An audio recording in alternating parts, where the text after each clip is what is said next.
Hello, I'm Isaac Hayes III, founder and CEO of Fanbase, and I'm here with a very important message. We are at a turning point in the Black community where we must have equity in the apps we use that scale to billions of dollars. But this time, we own the infrastructure, we own the culture, and we shape the future. And Fanbase is the future. Fanbase combines the free functionality of Instagram, TikTok, and YouTube into an all-in-one platform built for the evolution of social media and monetization. With over 1.4 million users, that's real proof that we are shifting the conversation of tech ownership and equity for creators. So right now, I want you to go to startengine.com/fanbase and invest today. The minimum to invest is $399. That gets you 60 shares of stock in Fanbase at $665 a share. This marks a turning point in Black ownership of social media. If we don't take this opportunity to own social media right now, we will always be customers to our own creations. And that can't go on. So once again, go to startengine.com/fanbase and invest today. We must own the platforms where our voices live, our stories matter, and where our culture drives the world. Thank you. Folks, Black Star Network is here. hold no punches. I'm real revolutionary right now. Support this man, Black Media. He makes sure that our stories are told. Thank you for being the voice of Black America, Roland. Stay black. I love y'all. All momentum we have now, we have to keep this going. The video looks phenomenal. See, there's a difference between Black Star Network and Black-owned media and something like CNN. You can't be Black-owned media and be scared. It's time to be smart. Bring your eyeballs home. You dig?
All right, folks, today is Wednesday, October 15, 2025, coming up on Roland Martin Unfiltered, streaming live on the Black Star Network. Day 15, the government shutdown. The Senate has failed once again to reach a deal. Guess who's whining and complaining? House Speaker Mike Johnson. Congressman Joe Morrell and DNC Chair Ken Martin will be joining us on today's show.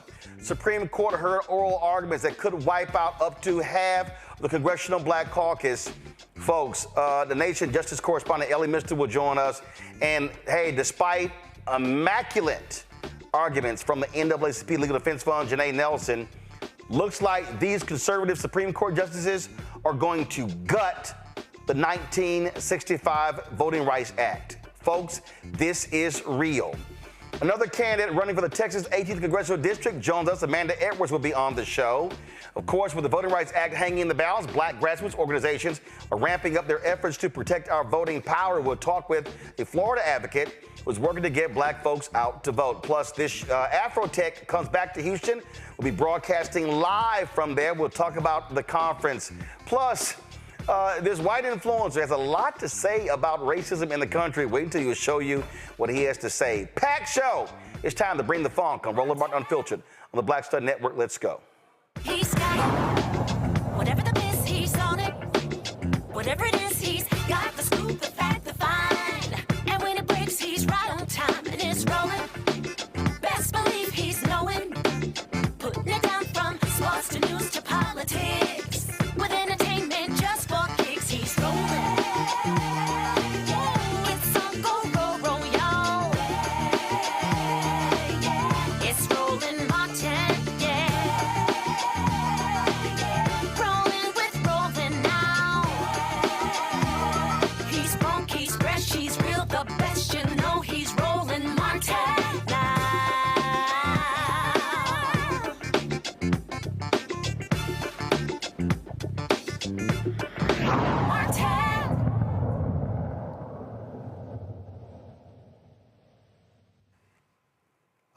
folks, the U.S. Senate failed again today to move forward with a bill to reopen the government. It was the 9th time it has fallen short of this shutdown. House Speaker Mike Johnson says the House will not return to vote on the $852 billion Pentagon bill slated for Thursday unless Senate Democrats first agree to reopen the government. Something tells me it has to do with Jeffrey Epstein as well. New York Representative Joe Morelli joins us right now. Glad to have you on the show, Congressman. I mean, let's just be real. Speaker, thank you. Let's just be real. Speaker Mike Johnson is scared to death of the Jeffrey Epstein files. He won't seat the Arizona Democrat who was elected there as well. And so what games is he playing here? This is not about, frankly, the budget where we stand. He is trying to protect Republicans from this very issue and using this government shutdown as cover. Yeah, there's no question. This is a really dark time in Washington. Not only the shutdown, but you're right, all the efforts to stop Adelita Grijalva from taking her seat in Arizona, which has now been several weeks since her election, so the people in that community don't have any representation, and that is to protect the president, apparently, from what's in the Epstein files. They keep saying nothing, but there's obviously something going on. And then you mentioned the Supreme Court oral arguments today that would basically has the potential of decimating what's left of the Voting Rights Act, and the committee that I'm the top Democrat on has oversight on federal elections. So I'm very, very concerned about that. It is, it seems surreal, but it's now becoming the new reality in Trump's Washington. And listen, earlier today, folks, let me know when y'all have the clip ready. The speaker was whining and complaining because a number of Democrats marched down to his office demanding that he seat this duly elected member of Congress. And forgive me if he sounded a bit like a hypocrite. Y'all roll this. Today, if it weren't for the bold leadership of President Trump helping us to protect our military, everyone needs to understand that 1.3 million active duty service members would be missing a paycheck. They'll get their check, thankfully, because President Trump has shown strong leadership. And under his direction, the Department of War has now redirected unspent funds to ensure that our troops are taken care of. And this is while Democrats are playing political games. Last night, they played some games. They stormed my office. Maybe you saw some of the video online that they themselves shared, or someone did. They berated a Capitol Police officer, screamed at him. He was just merely standing his post. Shows again their disdain for law enforcement, as we see all around the country, the Democrats and everyone in that party screaming, assaulting ICE officers. They did it right here in the Capitol last night. A few members of Congress went into the little foyer of my office and tore down a sign that I had up and just engaged in all sorts of political stunts and antics. They've been doing that every day now, and it shows their desperation. It also shows a very strong contrast between the party that is working for the people and trying to keep the government open and do the right thing, and the party that is engaging in all this nonsense. Congressman Morelli did this. Oh my God! Look at this. How dare you, Democrats? Express the First Amendment, and you come down and you are, you're sitting here and you're making these demands, and then we listened. Oh my goodness, we listened to him say how they accosted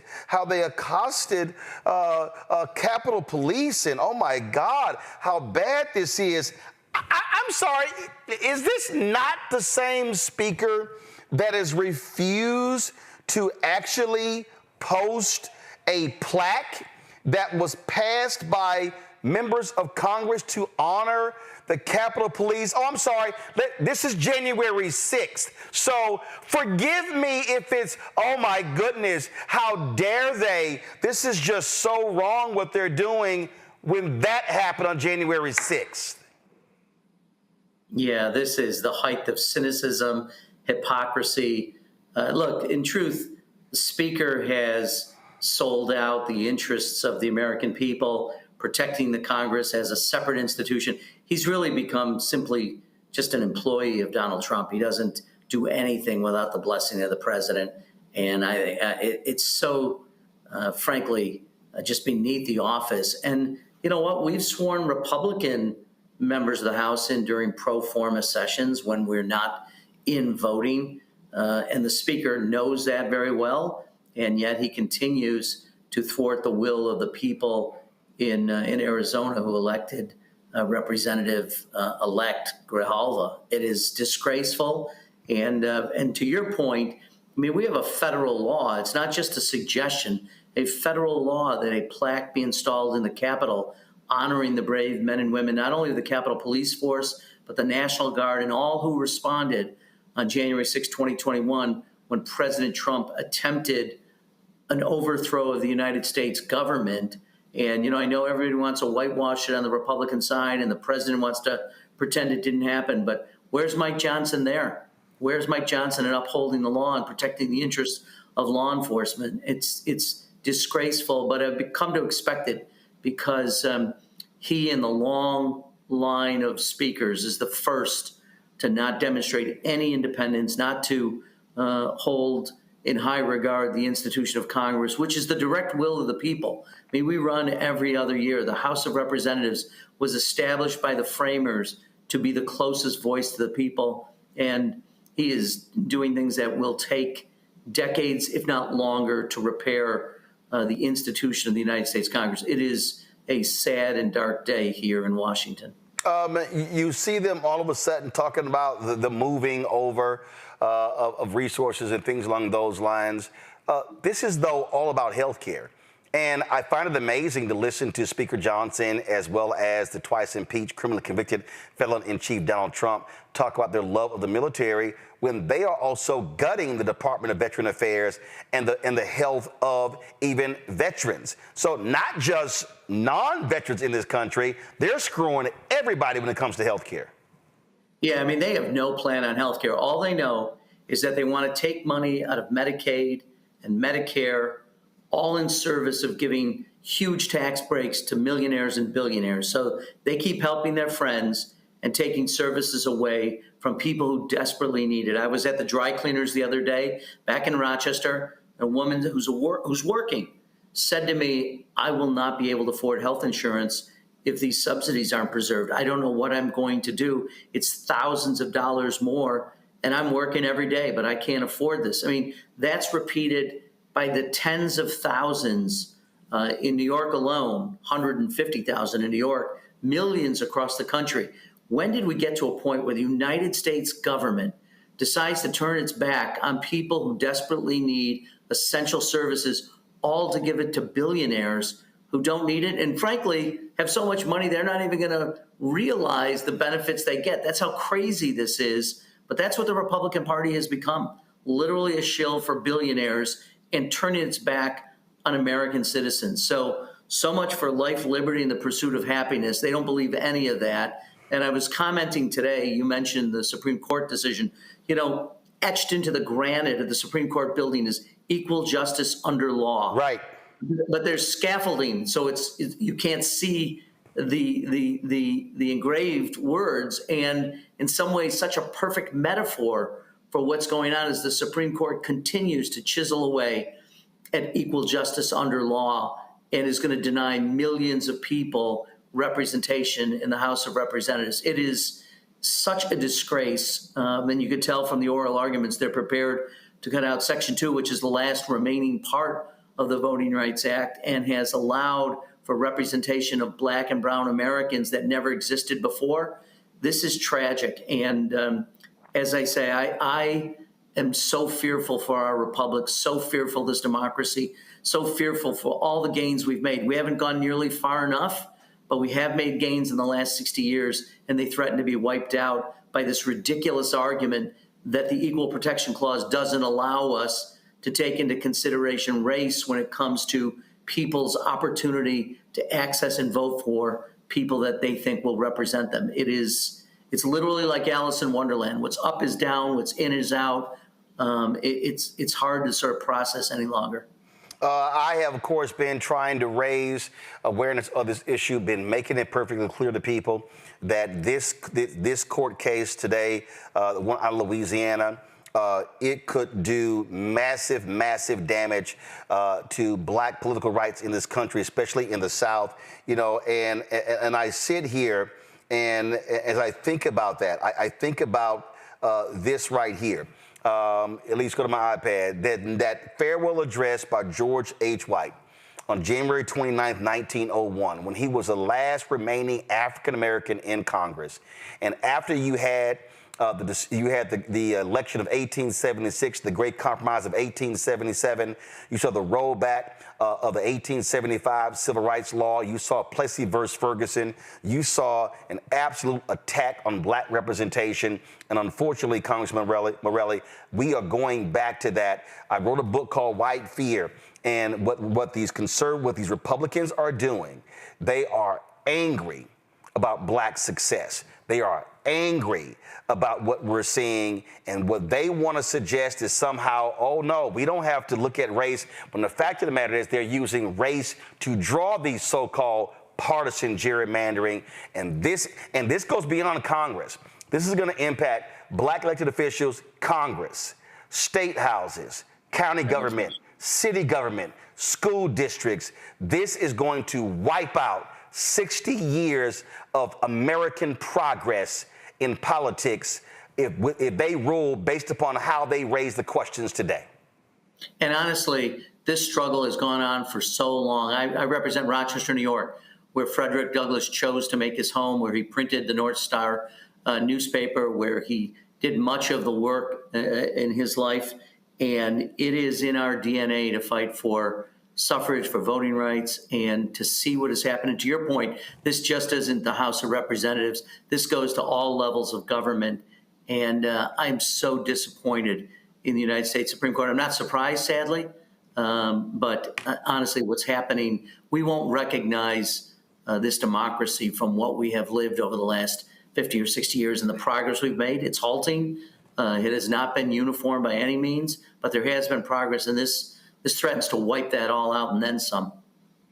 Oh, absolutely. And I just want people to understand, and you say, where Frederick Douglass, where he worked is also, and when you hear the phrase rolling in the grave, this is also, Rochester, New York is also where Frederick Douglass is buried. And when I was there, I went by and paid respects to his gravesite.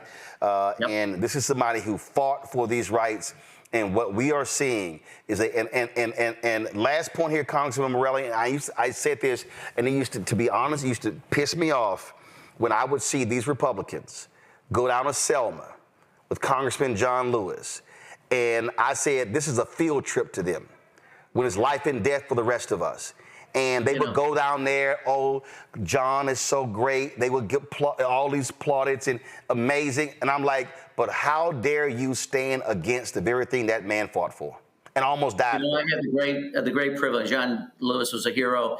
I used to see him in the chambers after I got elected, and I always say, Mr. Lewis, how are you? And he'd say, you can call me John. We're colleagues. I said, I appreciate that, Mr. Lewis. And I've been to Selma the last several years, and you're absolutely right. But people should not forget that for most of the last 60 years, the Voting Rights Act has received bipartisan support. Yes. From Republican presidents, Democratic presidents, members of Congress. It's really only in the Trump MAGA era where they have completely done a 180-degree turn and have now literally trying to do everything they can along with their, the partisans on the Supreme Court to chisel away at the foundation of this. And it's so dispiriting in this moment. Mount Hope Cemetery right in Rochester, New York. We encourage people to come up and visit. And it's heartbreaking. I mean, for all the progress, this is just heartbreaking. Well, we are not going to stop on this show. We'll absolutely focus on this. We appreciate you joining us and keep up the fight. Thank you, sir. Thanks for all the work you do. Thank you very much. Folks, we're going to go to a break. We come back. Lots we're dealing with here. We'll talk with Elie Mystal again. We're going to break down what happened at that Supreme Court hearing today, folks. Just devastating what took place. And we come back, we're going to play you some of those oral arguments to set up our conversation with Elie Mystal. That more right here, Roland Martin Unfiltered on the Black Star Network.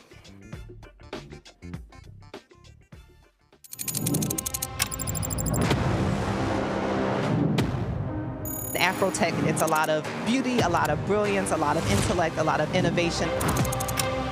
Companies that are most diverse are more profitable.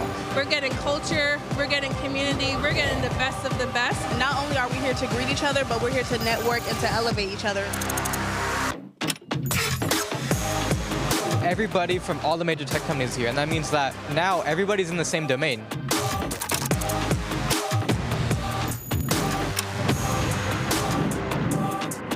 This is the premier event every year. This is really where we could take off. You can go fast by yourself, but we go farther together. This is where you're supposed to be.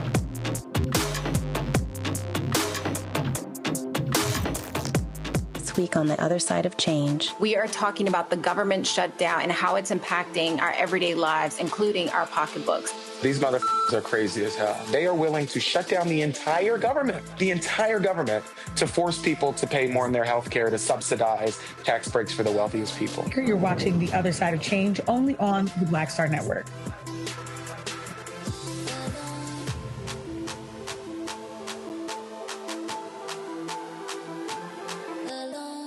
This is Essence Atkins. Mr. Love King of R&B, Raheem Devon. It's me, Sherry Shepard, and you know what you're watching. You're watching Roland Martin, Unfiltered.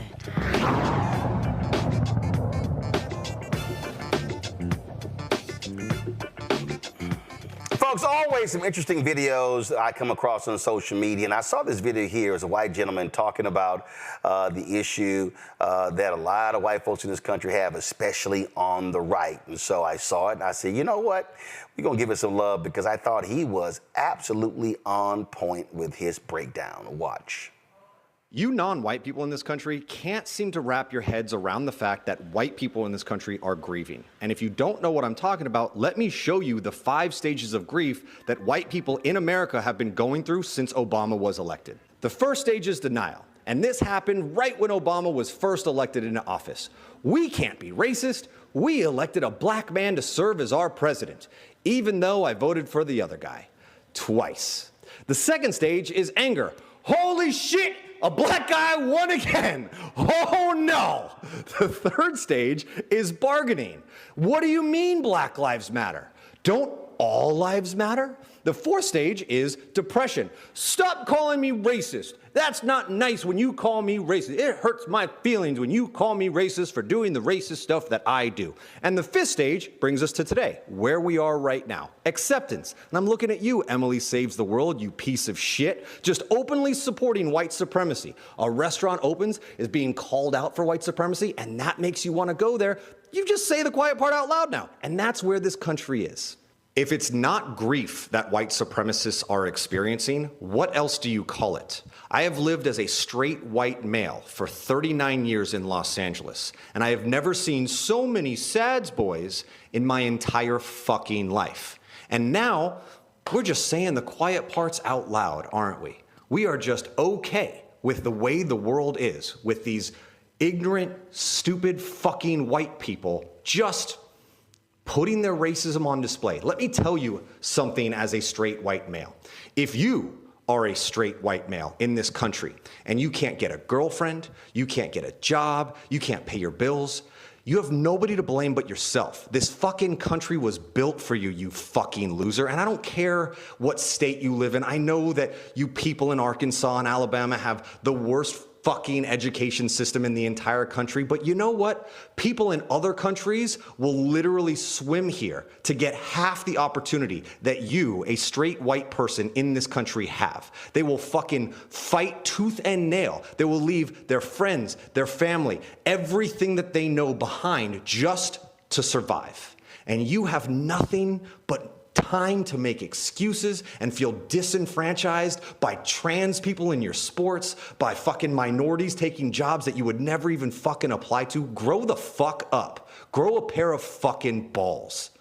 I'm not here for your comments if you disagree with me. I don't give a fuck about your engagement. I'm right, you're wrong, go fuck yourself. Wow. He was to the point. Now, you may say, man, Ro, you actually played that? Because I need y'all to understand something. What we dealing with right here, y'all, I wrote a whole book on this. Did I not? What have I been saying since 2009? That we're living in this stage of white fear. That there are people in this country, there are white people in this country who are scared to death of the browning of America.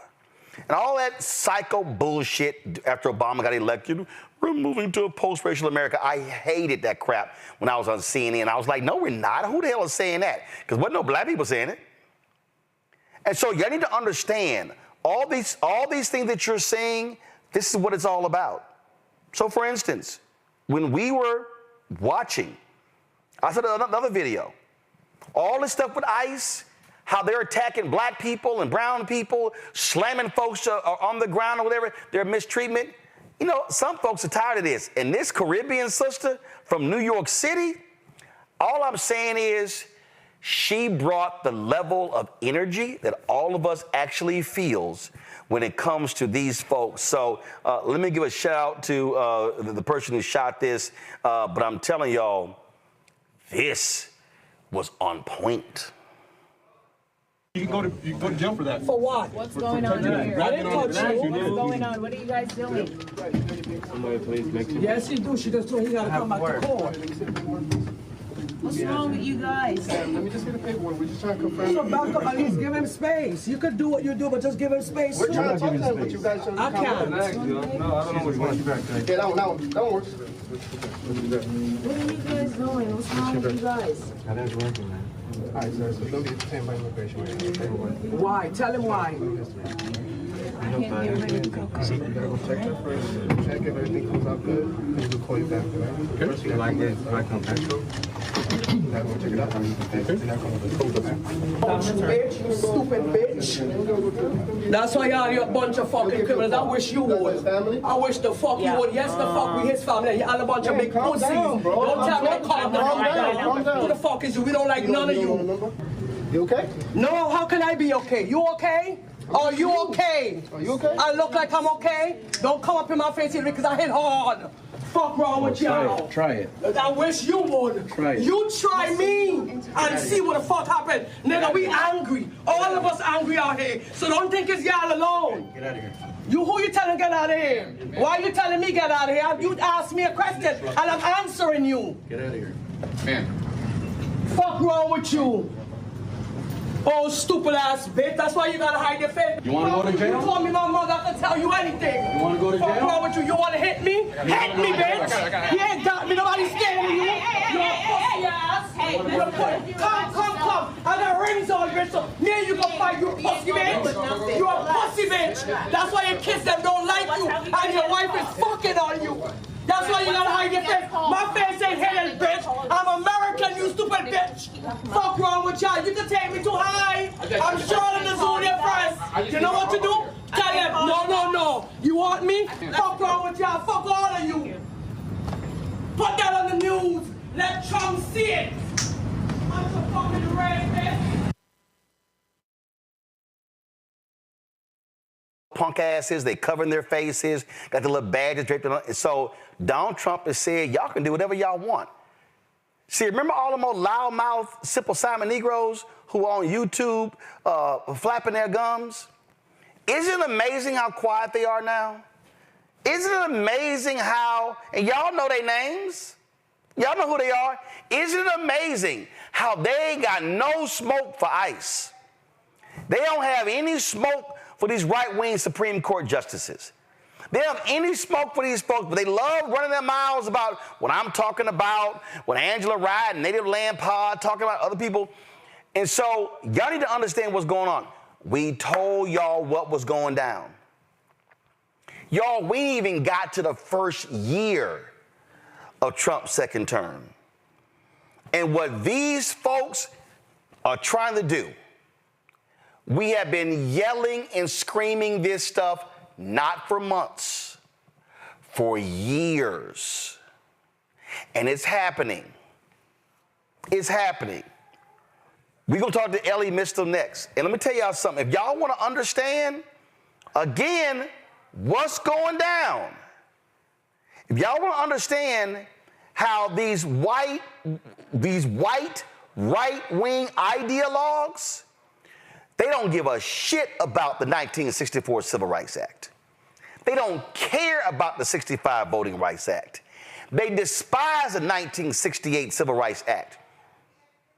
I told y'all what they said. I told y'all, Robert Mercer is on record saying the fall of America began with the 1964 Civil Rights Act. All this praise, oh, they all mad. Oh, MSNBC didn't show the Medal of Freedom ceremony for Charlie Kirk. Why? Why? They shouldn't have showed it. Or CNN, let the right wing show it. Because Charlie Kirk despised the Civil Rights Act. They couldn't stand the Voting Rights Act. Because that's who they are. And y'all, what's about to happen, I'm going to say it again. Everything that black folks fought for during the period of Reconstruction, during the 92 years of Jim Crow, the Black Freedom Movement, some call the Civil Rights Movement, from the day King was assassinated up until present day, they want to wipe all that out. And I'm telling you, what happened today at the Supreme Court was so shameful and despicable, they don't even give a shit what the law says. They were just up there just making shit up. And when confronted with the facts, just make up some more stuff. Listen, here, I'm going to play for you right now what they talked about. This is just a set. Well, it was supposed to only be an hour. It went a lot longer. But listen to the BS that was said, and a phenomenal job was done by Janae Nelson, who, of course, leads the NAACP Legal Defense Fund. Listen to this, y'all. Congress included a durational limit in Section 5 of the Voting Rights Act.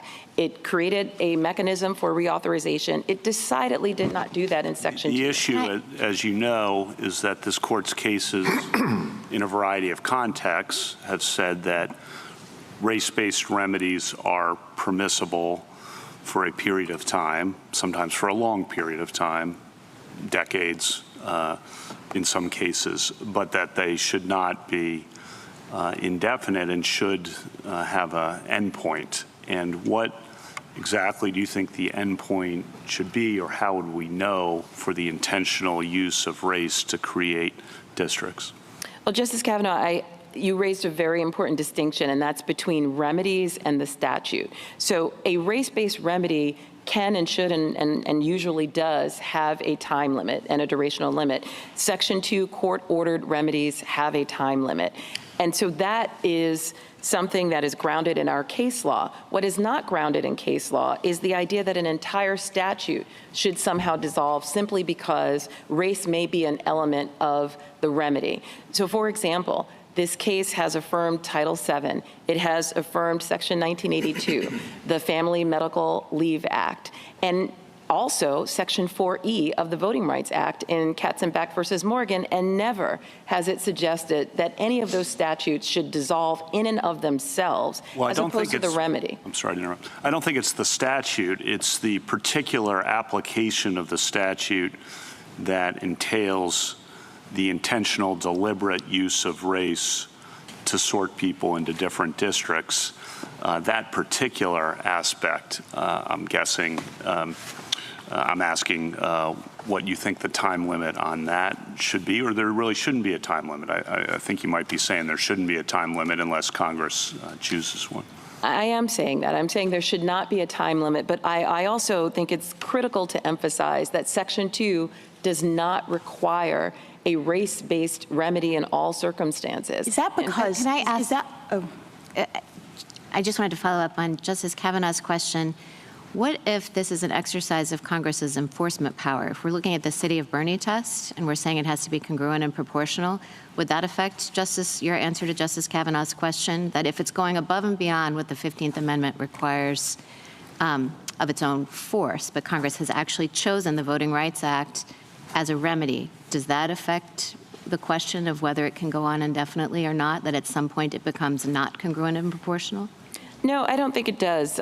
First, Bernie should not apply to Section 2. Just assuming that it my question is sure. Assuming that it does, as you know, in Bernie, this court held up the Voting Rights Act as the paradigmatic example of congruence and proportionality.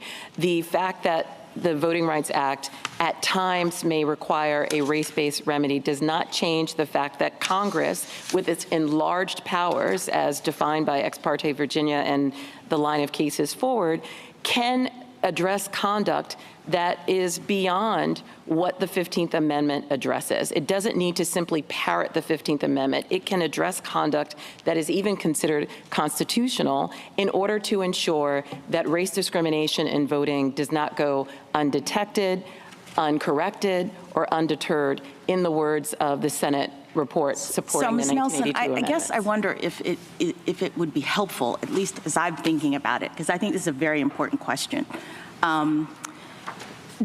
To understand, I think that you're saying that Section 2 is not a remedy in and of itself. It is the mechanism by which the law determines whether a remedy is necessary. That's absolutely correct. So it's a law that is just encouraging or requiring a check-in. It's like a tool. It's like a tape measure that we're looking as to whether or not certain circumstances exist, and those circumstances that Congress is worried about is unequal access to electoral opportunity. And Section 2 tells you we have to look for those circumstances, and then the court says, yep, they exist in this situation under Section 2, and so now a remedy is required.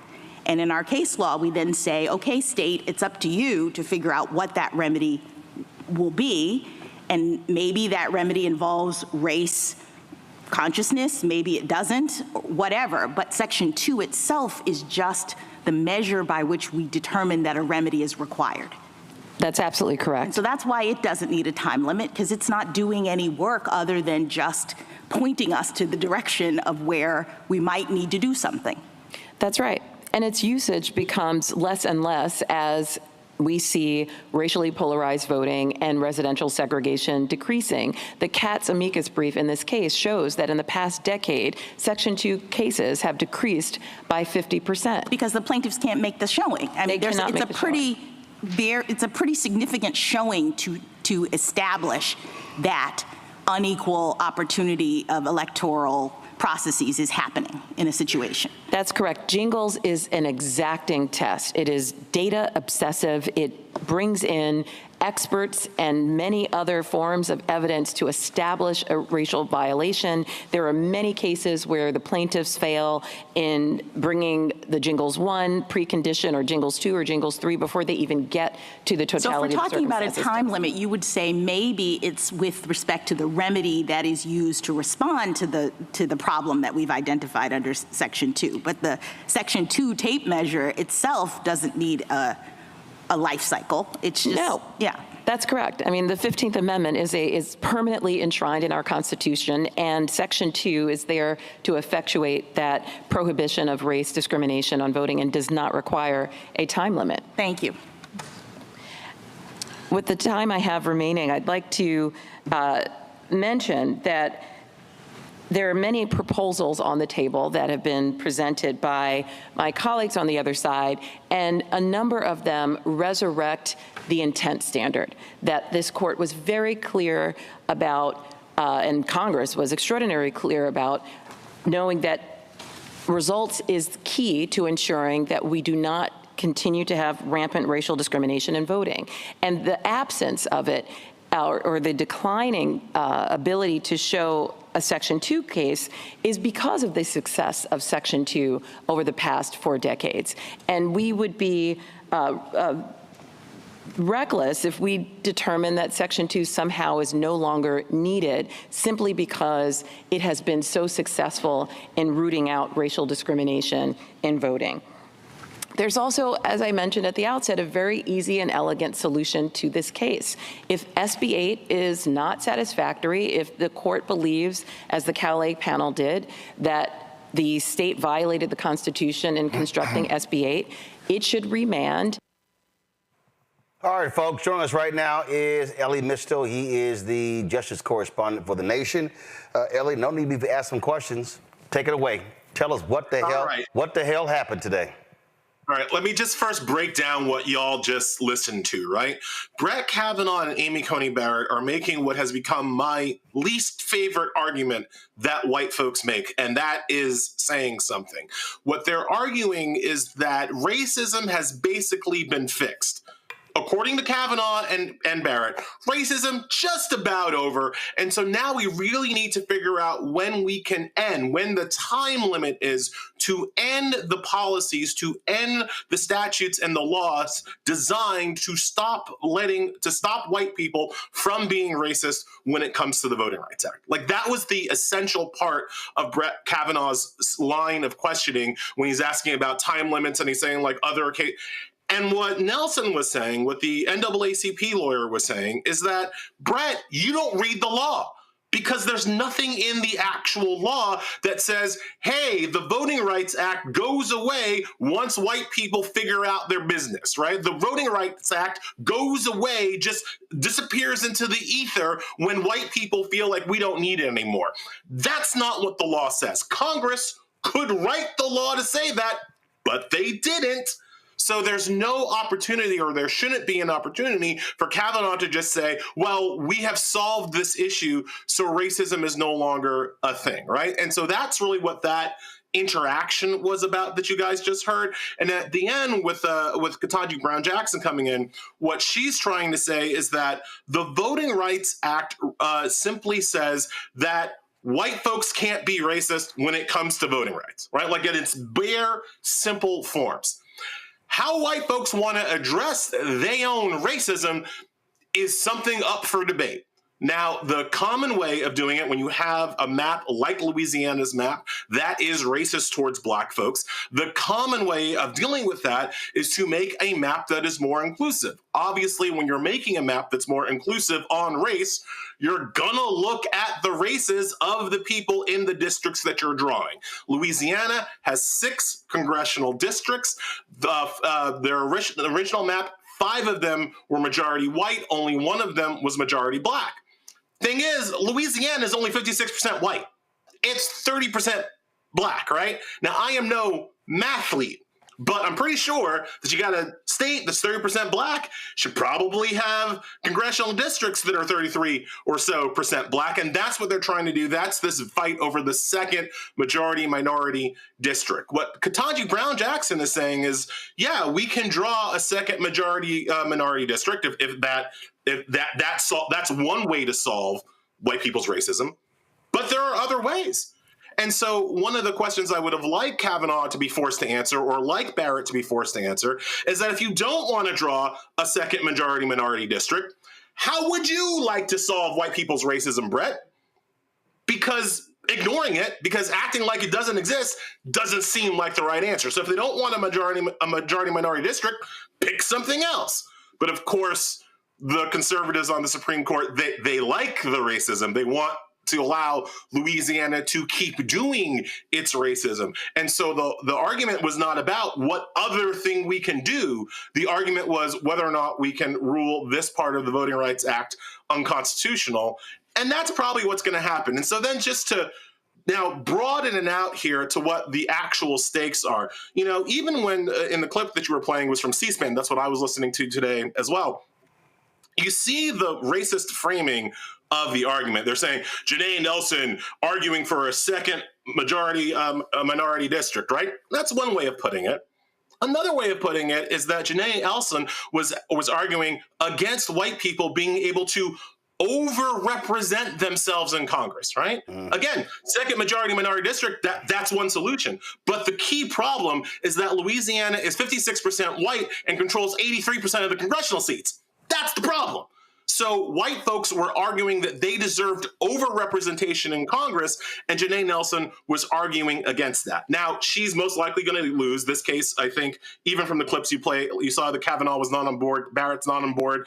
You didn't play anything from Alito or Roberts, but they're also not on, you know, this is going to be a 6-3 case. When that happens, one thing will immediately happen. Louisiana, which currently, because the court forced them to have a map with 4 white districts and 2 black districts, that immediately goes back to 5-1. And so that's immediately one seat in the upcoming midterm elections that flips from Democrat to Republican. This was a story here, Elie, that was in the New York Times. It said the Supreme Court case that could hand the House to Republicans. And this is what it said. It said, current map, Democrats hold 24 seats. Plausible redistricting scenario, Republicans gain 12. That means that they take half of those seats. I've seen others that say they could snatch 19, 20. And those are black people. So we're talking about right now, if you add in the 18th Congressional District in Houston, which is vacant because of the death of Congressman Sylvester Turner, there are 62 members of the CBC. We're talking about, I've seen some estimates that say half of the CBC could get wiped out. So we're talking about as many as 30 seats, and the Republicans will draw this. Well, you look at this map right here, go back. So you see right here, Benny Thompson, this is Mississippi right here. They gonna draw this sucker to say, we gonna wipe out his seat. They could wipe out the seat in Louisiana. You look at the 2 seats in Alabama, Terry Sewell and Shamari Figures. They can say, damn that, we gonna wipe those two under the guise of political gerrymandering. You look at that seat, you look at in Georgia, though, we gonna wipe that sucker out as well. Look at Florida. Oh, guess what? Congressman Jim Clyburn, kiss your seat goodbye in South Carolina.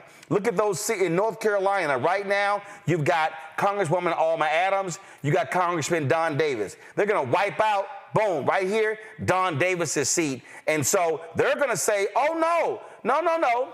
We're not wiping out black seats. We are redistricting according to our red state, and that means black people, bye-bye. Some of y'all Latinos, bye-bye. Here's another lie that was really important to the white people's argument at the court today.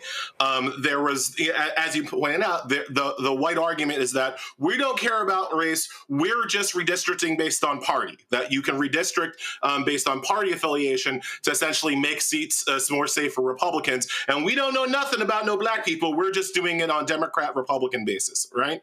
And so one of the counter arguments to that, the Solicitor General of Louisiana argued in open court that if Louisiana didn't know the race of the people in the state, they would have drawn the maps in exactly the same way because they were just trying to break up Democratic districts, not break up black districts. But here's the problem with that argument, and it was brought up in court as a counter to the Louisiana guy. White Democrats do not vote for black candidates.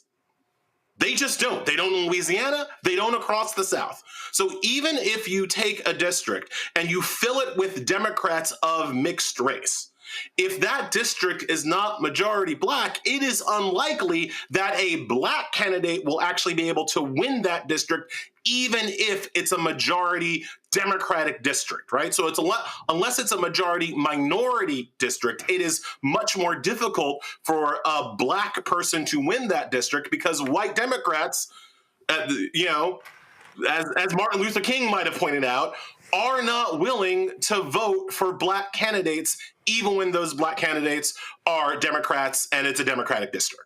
So you kind of can't do what Louisiana wants to do unless you are, quite frankly, just looking at the race of the people in your state. And that was the other kind of big ticket lie that was just driven through the Supreme Court arguments today. This idea that Louisiana is acting in some kind of colorblind way doesn't pass its first test with reality. So what the Supreme Court was essentially saying is that white folks can look at race when they are trying to be racist to black people.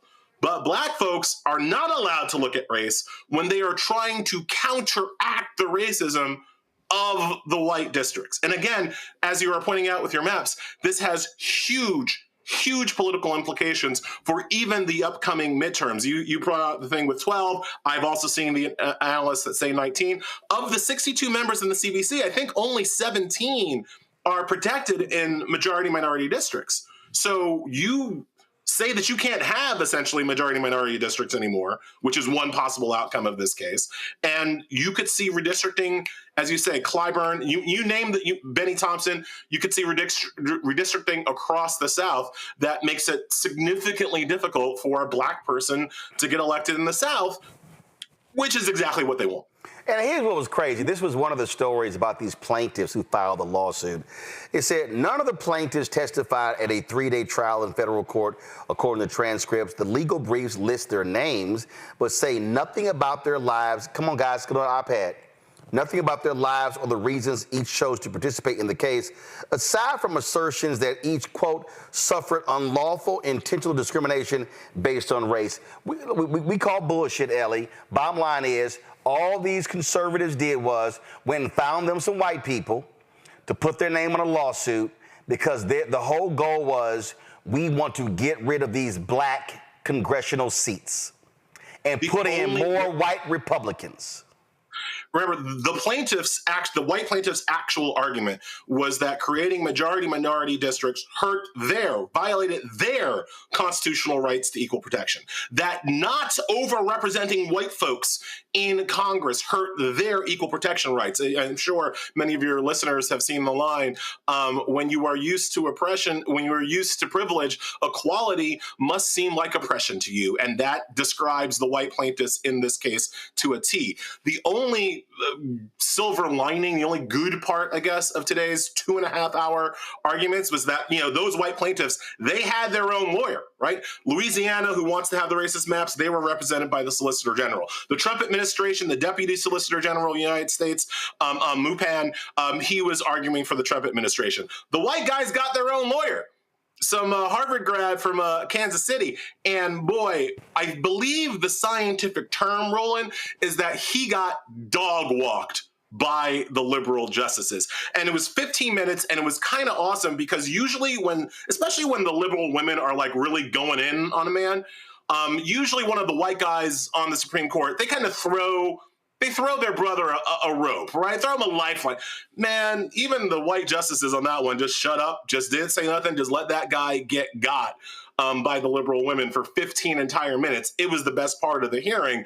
But the fact that these plaintiffs, their core argument lost. I mean, that's not going to happen. They're not going to say the Voting Rights Act violates the equal protection of white folks. I do not think that's going to be the whole thing. So even though their actual argument that got this case to the Supreme Court is going to get trashed, it's not going to matter because the argument that the Voting Rights Act cannot be used to operate in this way to protect the voting rights of Black people, that's the argument that's going to win the day. Brett Kavanaugh kind of articulated what the final holding is going to be. He's not going to directly overturn Section 2 of the Voting Rights Act. He's going to say it still exists, but he's going to neuter it to the point where it can't do anything and cause this ripple effect of 1 to 12 to 19 seats to be flipped from Democrat to Republican, from Black to white for the upcoming midterm elections, or certainly by 2028.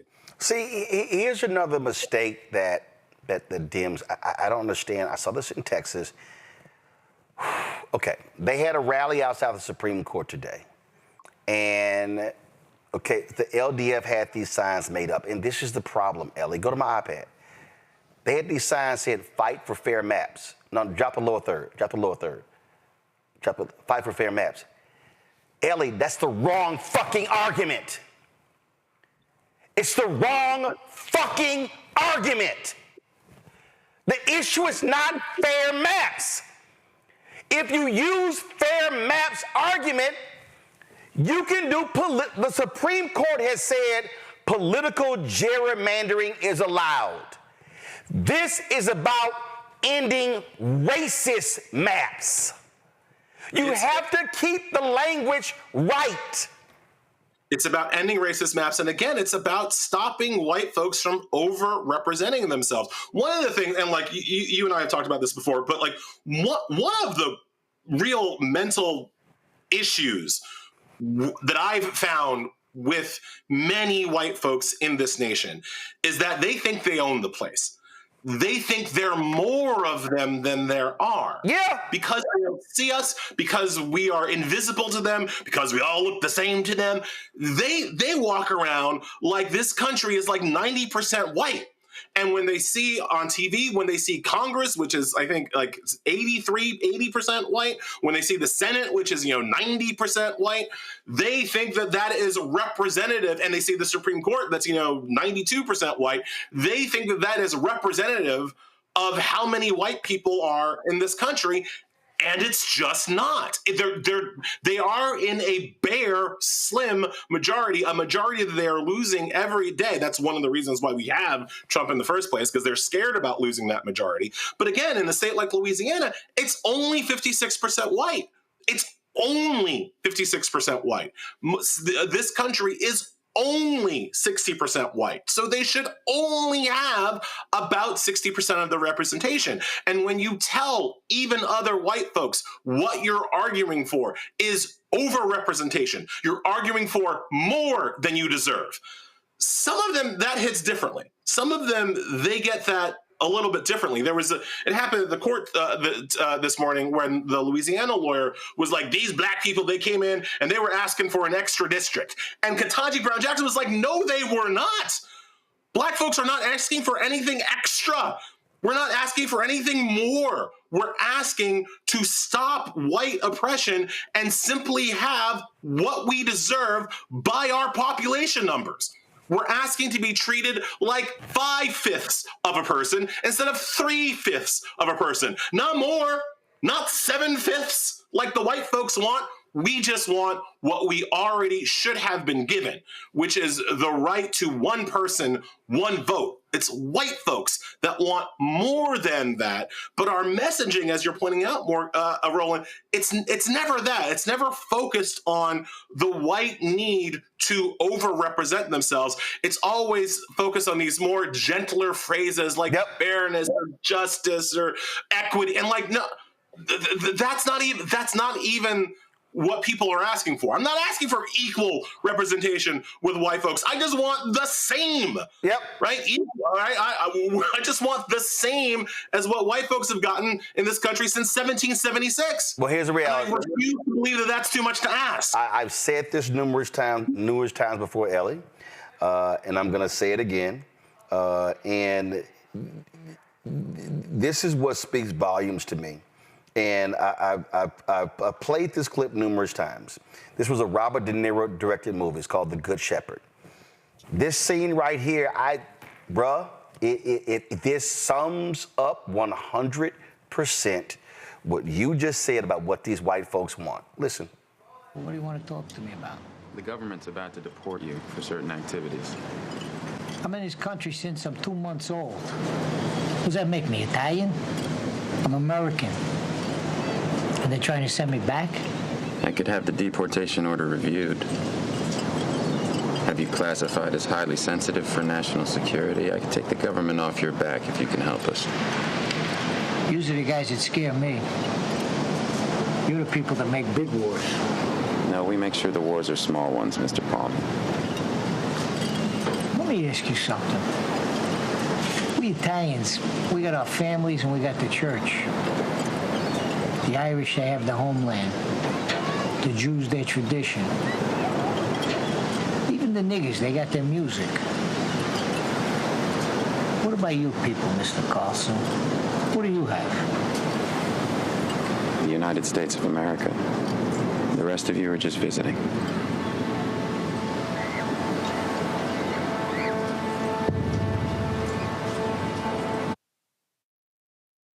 That's their mentality. The rest of you are just visiting. And just to reinforce it, this is Republican Senator Eric Schmidt speaking at a conservative Peter Thiel-sponsored conference in September. And that was fiction. This is real life. The Continental Army soldiers dying of frostbite at Valley Forge. The Pilgrims struggling to survive in the hard winter soil of Plymouth. The pioneers striking out from Missouri for the wild and dangerous frontier. the outnumbered Kentucky settlers repelling wave after wave of Indian war band attacks from beyond the stockade walls. All of them will be astonished to hear that they were only fighting for a proposition. They believed they were fighting for a nation, a homeland for themselves and their descendants. They fought, they bled, they struggled, they died for us. They built this country for us. America, in all its glory, is their gift to us, handed down across the generations. It belongs to us. It's our birthright. It's our heritage, our destiny. If America is everything and everyone, then it is nothing and no one at all.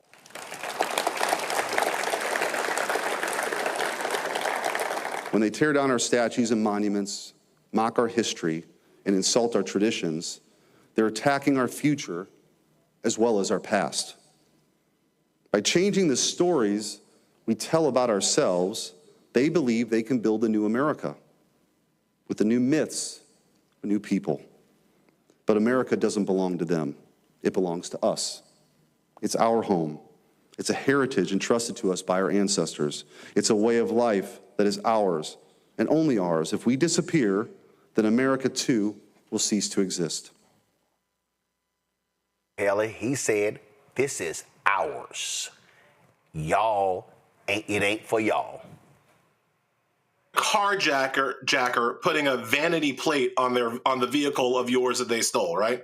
Like they steal your car and then they put a plate on it that says mine, right? Like what the...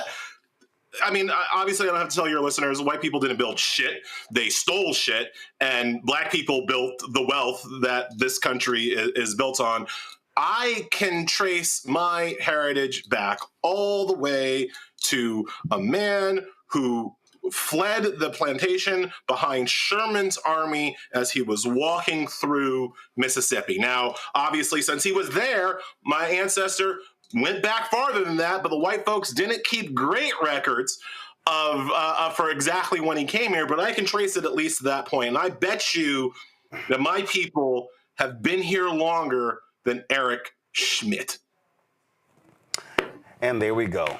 Elie Mystal, I wish we had better news for our folks, but the other thing is we told people this was going to happen. We told them this was going to happen. And this is where we are. And these Republicans and Supreme Court took forever deciding previous cases. Oh, they are not going to take much time at all deciding this one because they want to give Republicans as much time as possible to redraw these maps for 2026. 100%. Thank you so much for having me. Elie, thanks a lot. Appreciate it, folks. We come back. We're going to... A woman running for the 18th congressional seat in Houston. Guess what? That's one of those seats Republicans have already wiped out. We'll talk with candidate Amanda Edwards next right here, Roland Martin Unfiltered on the Black Stud Network. Y'all support the work that we do. Ain't nobody else having the conversation we're having. Your support is critical for us to continue to do so. If you want to support us via, to join our Bring the Funk fan club, support us via Cash App. Use the Stripe QR code. You see it right here. Bottom left-hand corner, Cash App, credit cards. PayPal is R Martin Unfiltered. Venmo's RM Unfiltered. Zelle, Roland at RolandSMartin.com. Roland at RolandMartinUnfiltered.com. Download the check some money order. Make it payable to Roland Martin Unfiltered. P.O. Box 57196, Washington, D.C. 2003 7-0196. Back in a moment.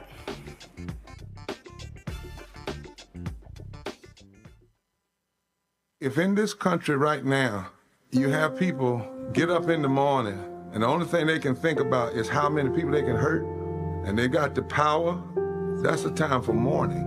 For better or worse, what makes America special, it's that legal system that's supposed to protect minorities from the tyranny of the majority. We are at a point of a moral emergency. We must raise a voice of outrage. We must raise a voice of compassion. And we must raise a voice of unity. We are not in a crisis of party versus party. We are in a crisis of civilization, a human rights crisis, and a crisis of democracy itself. And guess what? You've been chosen to make sure that those that would destroy, those that would hate, don't have the final say, and they don't ultimately win. Hey, what's up? It's Sammy Roman. Hey, it's John Murray, the executive producer of the new Sherry Shepherd Talk Show. It's me, Sherry Shepherd, and you know what you're watching, Roland Martin Unfiltered.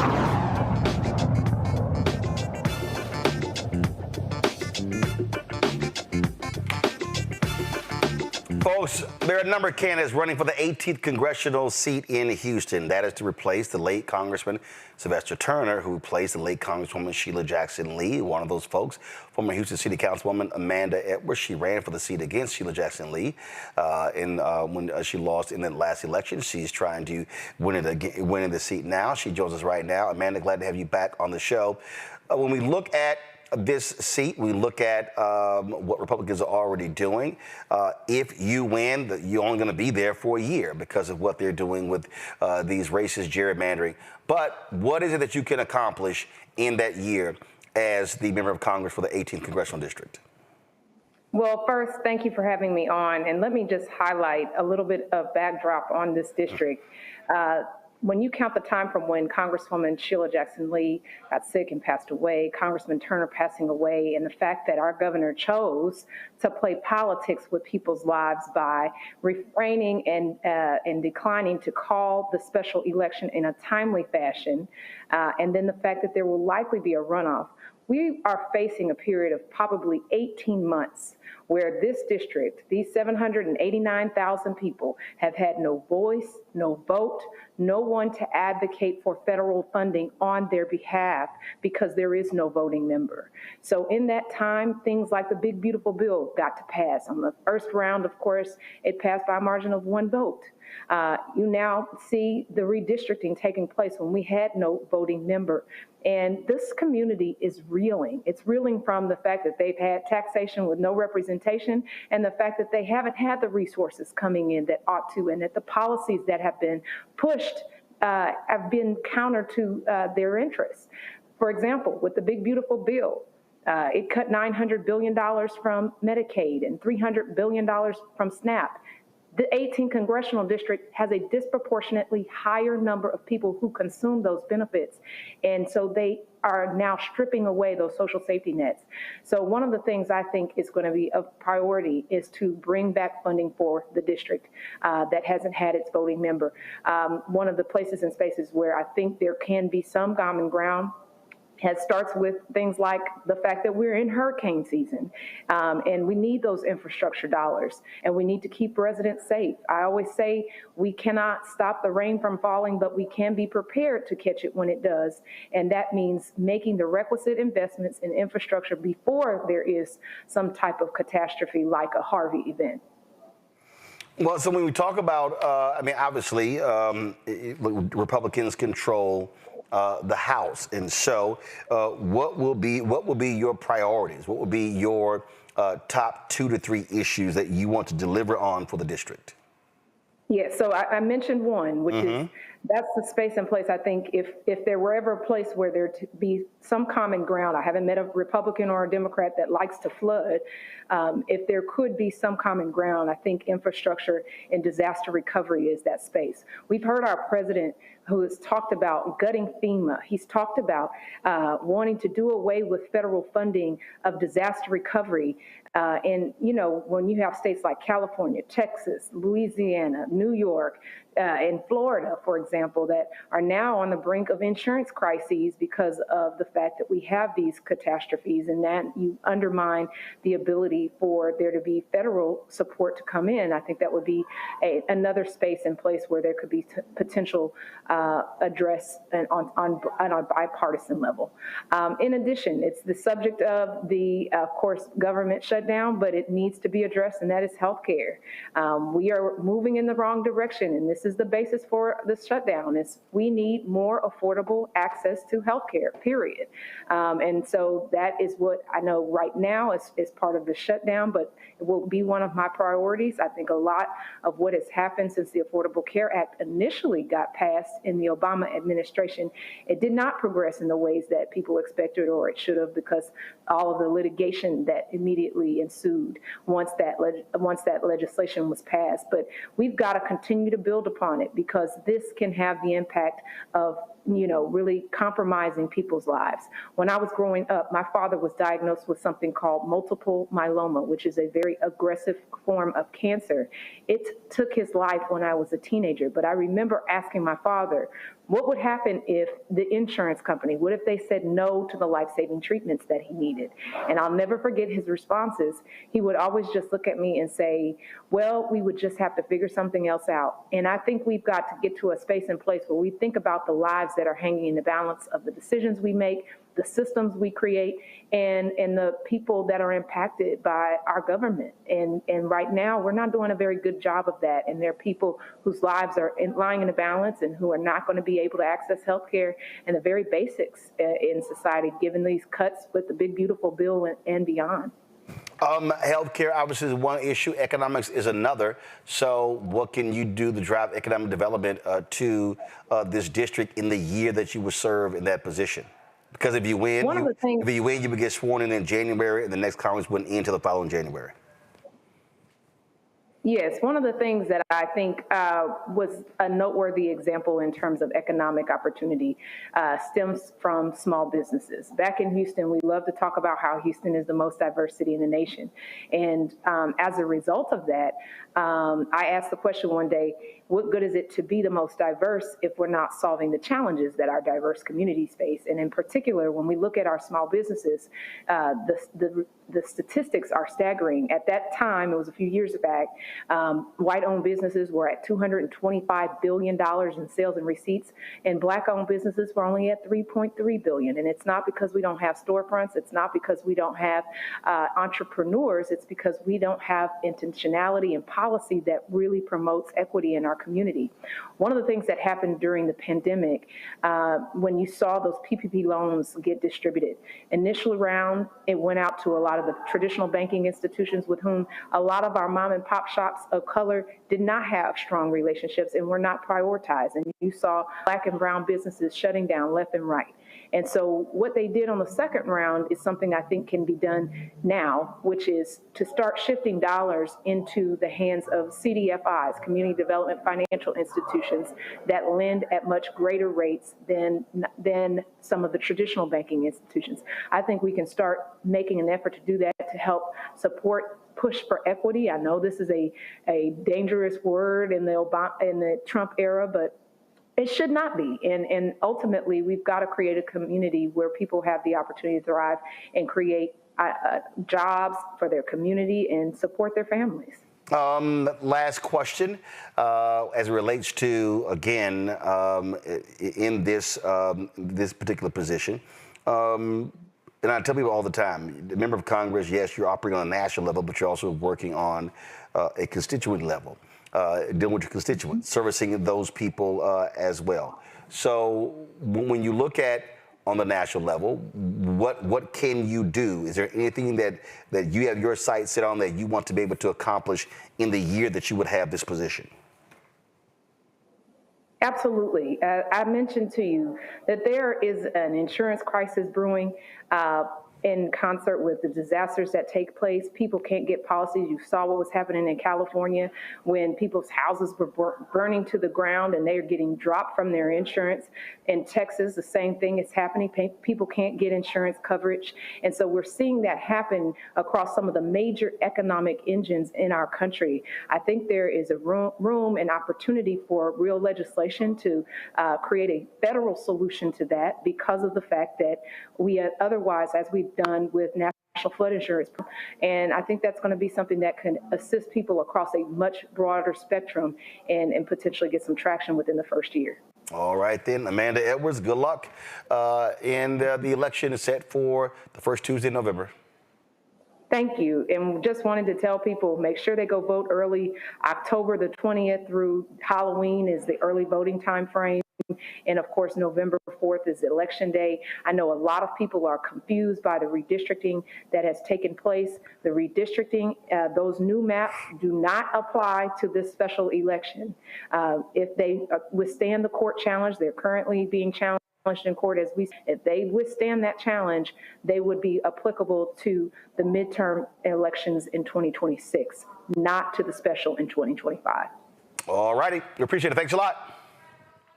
Thank you so much. All right, folks, going to a break. We come back. We'll be chatting with Ken Martin, the chair of the Democratic National Committee, right here on Roland Martin Unfiltered on the Black Star Network. Support the work that we do. You can, of course, support us by joining our Bring the Funk fan club. When you contribute to our grouping, this is what you do right here on Stripe, y'all. Use the QR code for Cash App, credit cards. PayPal is R Martin Unfiltered. Venmo's RM Unfiltered. Zelle, Roland at RolandSMartin.com. Roland at RolandMartinUnfiltered.com. Checks and money order. Make it payable to Roland Martin Unfiltered. P.O. Box 57196, Washington, D.C. 2003 7-0196. Back in a moment.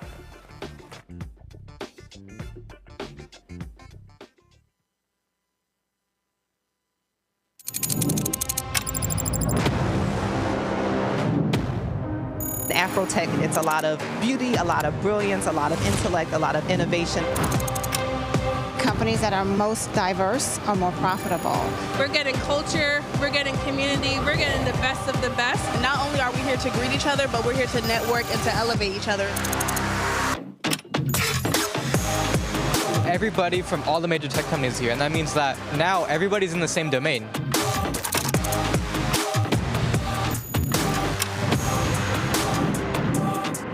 This is the premier event every year. This is really where we could take off. You can go fast by yourself, but we go farther together. This is where you're supposed to be.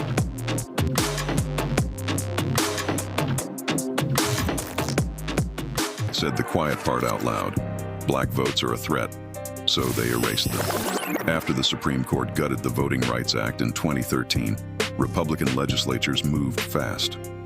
New voter ID laws, polling place shutdowns, purges of black voters from the rolls. Trump's Justice Department didn't stop it, they joined in. In 2018, his DOJ backed Ohio's voter purge system, a scheme that disproportionately erased black voters. Their goal, erase black votes and political power. Yeah, that happened. These are the kinds of stories that we cover every day on Roland Martin Unfiltered. Subscribe on YouTube and download the Black Star Network app. Support fact-based independent journalism that centers African Americans and the issues that matter to our community.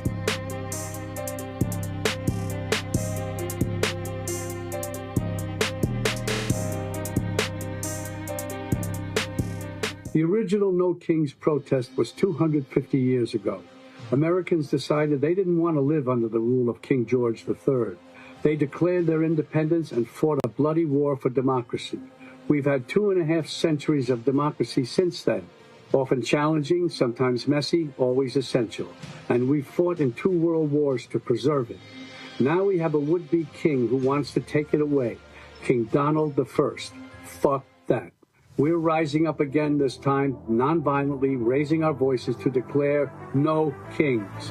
I'm Robert De Niro, asking you to stand up and be counted in the nationwide No Kings protest on October 18th. Visit nokings.org to find, volunteer, or host a protest near you. We're all in this together, indivisible, with liberty and justice for all. Next on the Black Table with me, Greg Carr. Why the America we live in today is not what the founders intended or what they outlined in the Declaration of Independence and even the Constitution. Professor and author Kermit Roosevelt will join us to talk about his book, The Nation That Never Was. How history was misinterpreted, the intent and realities of America's beginnings, and missed a much better story in the process. So if you have to pick some group to marginalize, I think it should be the people who are against equality. That's next on The Black Table, right here on the Black Star Network. Michael McMillan, President and CEO of the Urban League of Metropolitan St. Louis, and you are watching Roland Martin Unfiltered.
folks, with the attack on black voting rights, black grassroots organizations are doing all they can to protect our voting power.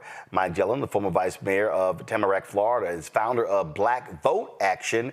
He joins us right now.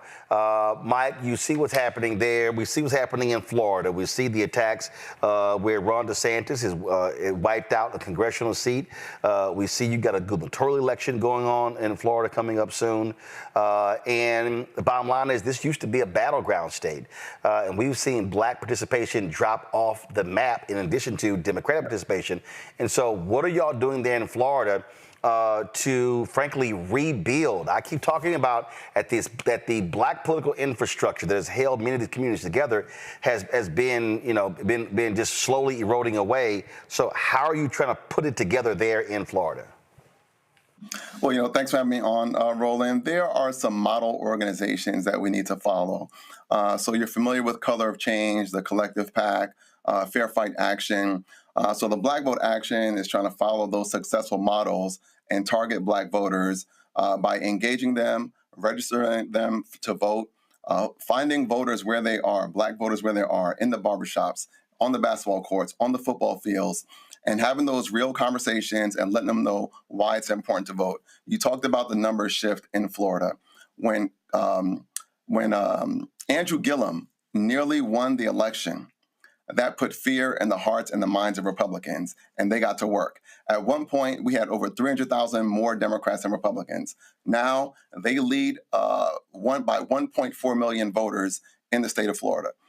So we need to register voters, and too many disaffected Democrats have gone to the NPA, which takes them out of the primary process. So we need to re-engage voters, black voters, let them know why it's important to register as a Democrat, even though we've had some dissatisfaction with them, and then have an organized and collective effort to make sure that the right candidates get into office that are going to promote policies that impact black individuals and others, including the Second Chance Act. All right, so I think the point there, I think that actually has to be flipped. Here's what I mean. And when I travel around the country, when I'm talking to people, and I love these idiots who say, oh my God, you're shilling. No, what I'm dealing first with people are policies. I'm saying policies first. Now then, okay, if you say you want these policies, you now then have to then say, okay, now let me look at these candidates. Who is likely to advocate for my policies? It might be that Democrat. So for me, I'm not even saying I need you to register to vote for a Democrat. I'm saying I need you to identify the policies that you care about, then look at who is going to advocate for those policies, and then you make the proper voting decision based upon that. Because for a lot of black voters, especially younger black voters, if the conversation is Democrat first, it's going to be an automatic turnoff. Correct. So our goal is to present those policies. For example, conducting a disparity study, identifying the disparities that we know exist. In the city I serve, less than half of 1% of the money we spent went to black-owned businesses. And that usually happens across the board. Maynard Jackson did a disparity study back in 51 years ago in 1974, and that should have been modeled after in every city where there were black majorities over a 10-year period. That hasn't happened. Now, we can't even have disparity studies or minority preference programs. The Second Chance Act, helping returning citizens get a chance to vote. We know affordable housing is a big issue. When we have people in power, they can say to developers, hey, you can build here, but at least 25% or whatever number needs to be affordable housing. So we need to lead with policies, get our people on board with those policies, and then engage with elected officials once they're in office to ensure that they advance those policies, and then we communicate that while they're in office. Voters get frustrated because we come and ask for their vote, and then we disappear for 4 years. And then we come back 4 years later and say what we did, but they don't feel what we did, and we didn't communicate with them throughout the process. So our goal is to engage current elected officials with the community, make sure you know who's doing the right job, who's doing a good job, and then work to eliminate those who are not on our team. So I'm curious, how are you also, again, I say voting is the end of one process and the beginning of another. And yes. Black voters matters always talked about it 365, 7 days a week. I believe one of the greatest mistakes of organizers is that we ramp up, we do all this investment, we ramp up for the election, and as soon as the election is over, it dissipates. And we're not maintaining the organizational infrastructure to then organize and mobilize those same people to say, hey, now I need you showing up to the city council meeting, the county commissioners meeting, the state house. That to me is also one of the great mistakes. Absolutely. And part of the reason why is because we need funding. But one of the things that we did, to your point, and you reported on this, the fact that some Democrats voted in agreement to censure Al Green. So a local congressman in Florida was one of those representatives. What we did is we sent a mass text message out to all the black voters in his district, letting them know that he voted to censure Al Green. Why did you do that? You rely on us as black voters. Why did you do that? And so he heard from those voters. They wrote to him, they called him, they texted him. So he felt us. And so that's what we need to do. We need to engage with the voters after they vote. You're right. Voting is the start of a new process. And we have to engage those voters throughout that time. How do we do that? We continue to knock on doors. We send text messages, social media. But as you know, those things cost. And so we need to raise money to keep voters engaged outside and after the election cycle. When you talked about funding, so okay, as it relates to what's happening there, what is your focus with Black Vote Action in terms of, if I look at the state, you can't do everything. How are you targeting the state? How are you, what are your top 2, 3 priorities in terms of places you're looking to increase turnout 3, 5, 7, 10%? So Broward is the Black Democratic stronghold. Every constitutional officer in the county except one is Black. So what we want to do is increase the voter turnout here in Broward, and then model that in Palm Beach and Miami-Dade County, because South Florida, the Tri-County area, is a stronghold for Black voters. And then the following cities, Jacksonville, Orlando, and Tampa, are the next cities we want to target.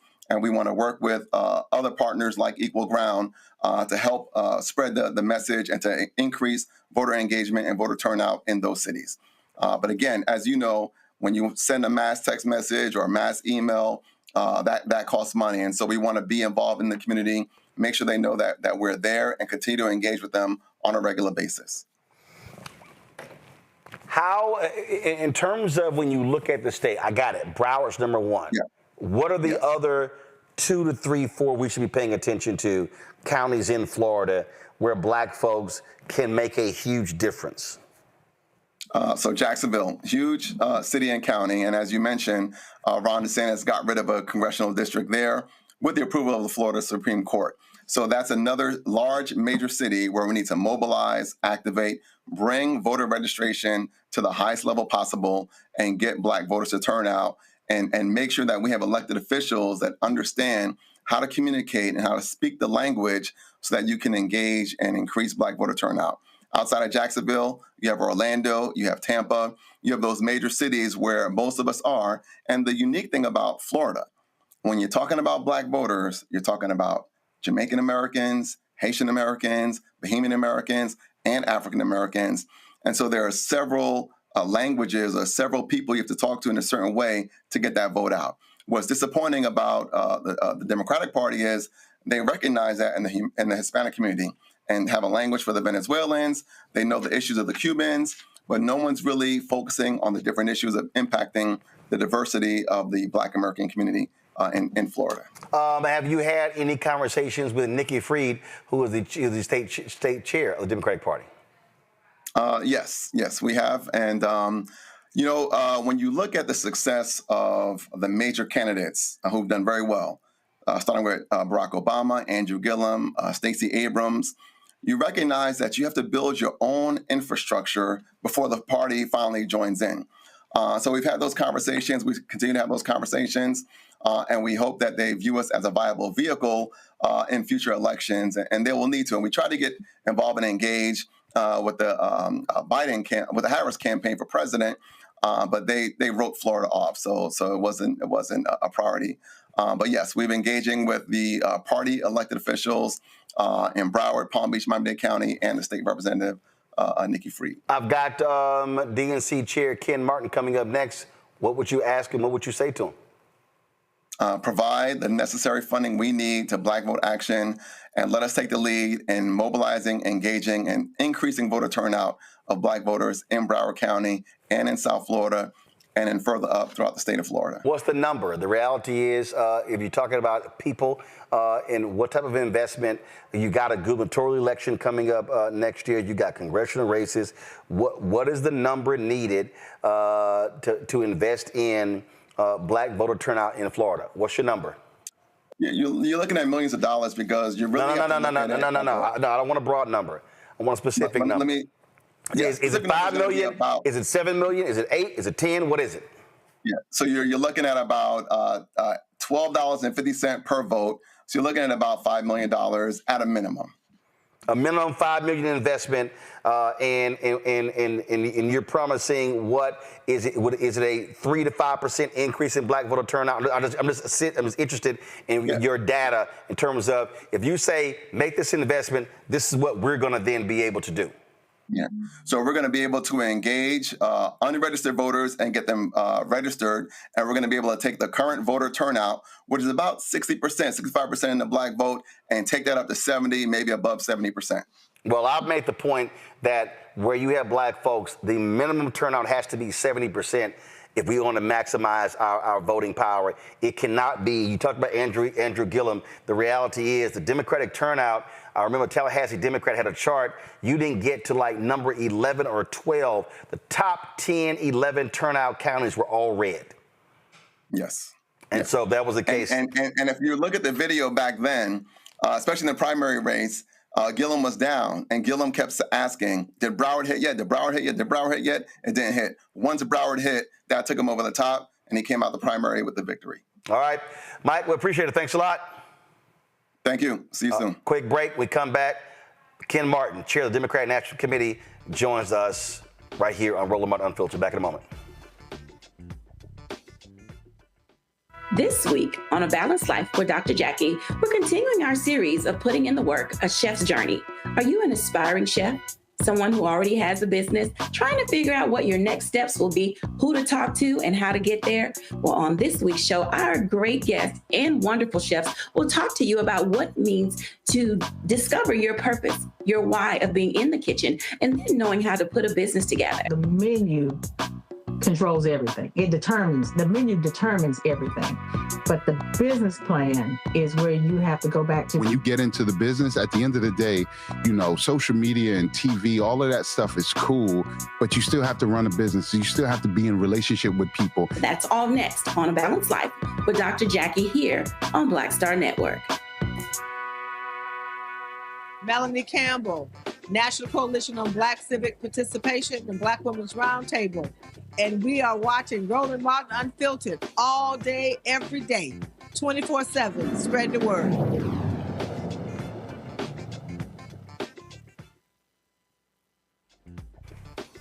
Folks, the Democratic response to this shutdown has, as I said before, given them their sea legs. When you look at how they've been responding. In fact, today I sent Congressman Hakeem Jeffries a text message because they had a news conference today. We actually live streamed it here on Roland Martin Unfiltered. We were on the caps. They were on the outside steps. They actually had someone talk who was an impacted person talking about the cutbacks on health care. And I have been saying this for the longest. I've been yelling this since Trump was inaugurated. Bishop William Barber always talks about this. You need to have impacted people as the face of public policy as opposed to political folks. So the question is, how is the DNC driving this issue of the shutdown in 50 states across the country and not just in D.C.? Ken Martin is chair of the Democratic National Committee. He joins us right now. Ken, glad to have you here. Here's a perfect example. And this is what I said months ago when Leader Jeffries and some other Democrats were holding an event in New Orleans. And I said, I don't understand why they have 5 Democrats in New Orleans. I get it.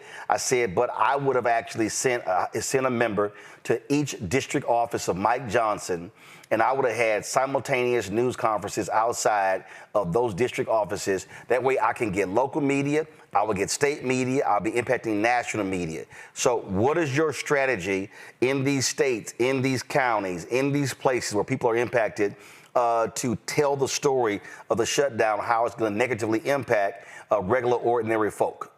Well, first off, Roland, thank you for having me tonight. As always, it's great to be here. And you're absolutely right. Unfortunately, millions of Americans are being impacted by this shutdown right now. They're being impacted by the disastrous big ugly bill that passed this summer. And of course, the policies that Donald Trump and this administration have been pushing from day one. And where you're spot on is we need to tell the real stories, right? It's one thing for politicians to get up there and talk about fighting for this. But what you're saying is exactly right. We need to show people the real impacts of this. And there's no one better to show the real impacts than people whose lives are being impacted on a daily basis by what's happening right now with this shutdown. So we're doing that. We're actually telling the story using people who have, real stories. We just rolled out a video, an ad the other day from a farmer who has been, his life has been completely turned upside down because of the tariffs that Donald Trump has been, inflicted upon soybean farmers and other farmers throughout this country. We're talking about with this big ugly bill, people who are losing their health insurance and seniors who are actually losing their, access to nursing homes.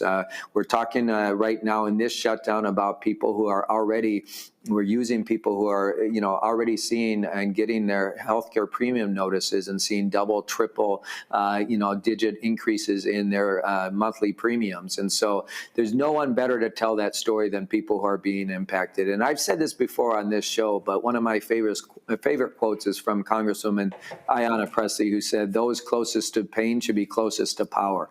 And that means that not just making sure that we have people who are being impacted sharing their stories, but we need more people who actually have real lived experiences and real struggles who actually serve in office. That's part of the challenge, right? So many people who serve in elected office right now have never really had to struggle. The reality is for us to break through at this moment, it's not just about standing up and fighting, but it's actually leading from behind. You don't always need to be the person at the microphone. Give someone else the microphone so they can tell their story. You talked about that farmer ad. Where is that at? It's all over the place. I mean, you can look at it on our YouTube channel. We have it around on all of our social media. Is this it right here? I'm just trying to understand. Is this it? I see a 5.5 minute one. I see a 30-second one. Is this it? Can you see it? Is that it? Yes. Okay. I believe that's it. Okay, got it. All right. So I was looking on your Twitter feed, looking for that. But here's one of the things that I said, and trust me, I get why some politicians might disagree. This is the issue that I have. You got a lot of these farmers who don't vote Democrat, and they want Democrats now to save their asses, but they don't reward Democrats when they get their asses saved. Look at the Teamsters. Biden Harris saved their asses when it came to the pension funds, and Sean O'Brien turns right around and screwed Democrats. And so I've heard, I had John Boyd on here, and my whole deal is, okay, so these farmers want Democrats to save their butts, but are you going to stand with the folks who do, or are you going to keep voting for Republican? How do you break through to that? How do you, and how targeted are you saying, hey, remember, who the one saved your pension? Who saved your farms? They didn't. That's right.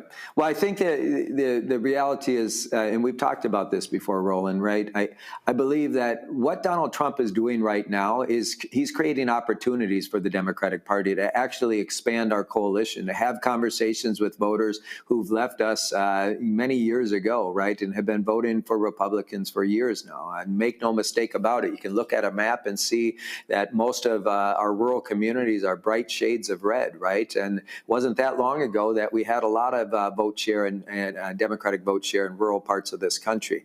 The reality is, though, he's creating opportunities for us to have the conversation, and we need to have the conversation. It's not just about delivering and helping them. It's actually about developing relationships with voters.